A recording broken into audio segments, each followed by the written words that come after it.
Today we're taking two classic South African ingredients. Cut. Okay, one more time. Today I want to show you how to take two classic South African puddings, milk tart, malva pudding, and merge them together and make a milk tart malva pudding. Let's get it. A bit of milk goes in there, and then my apricot jam. Okay, and then I'm gonna grab one free-range egg, and then I'm just gonna whisk these babies together.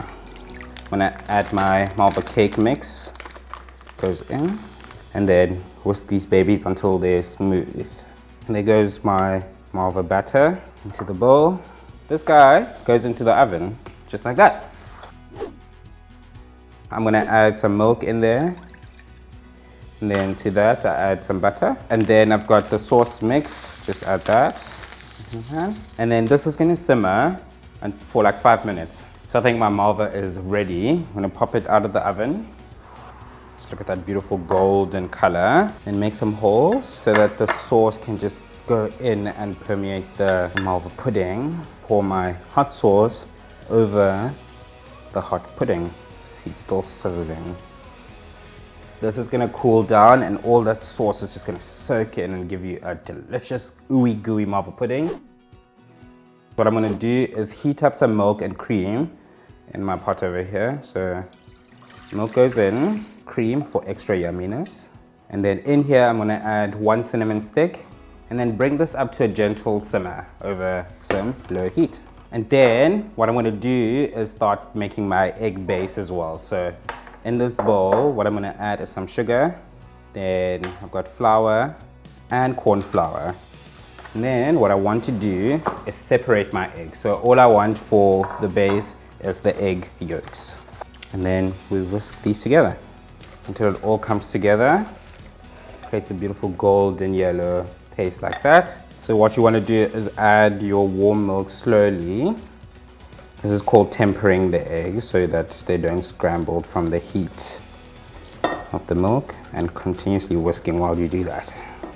Because I want to make sure that my custard is nice and smooth, I'm gonna pour this custard through a sieve.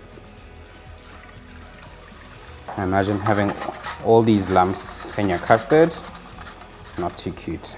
Now, this goes back on the stove and I'm gonna cook it until it's thickened, almost like porridge consistency. So you wanna keep continuously whisk this so it doesn't catch and burn on the bottom. And whisk, whisk, whisk away. So our custard is cooked and thickened.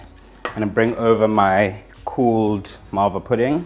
Now I'm gonna pour my custard over. Look at how lusciously thick that is. Love this because it's like having malva pudding and custard. But instead of just normal or custard, you're having malva pudding and milk tart. And then, because I don't want a skin to form on top of my custard, I'm gonna put a piece of cling wrap directly on the surface.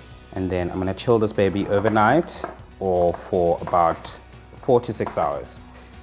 Ooh, so excited to try this. Take the plastic wrap off. Then in the true fashion of milk tart, gonna get an extra dusting on cinnamon off top.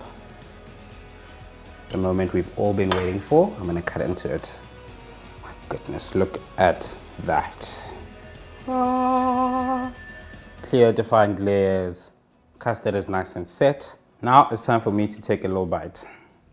Cheers. Now this is insane. Very, very cool take on malva and custard and milk tart.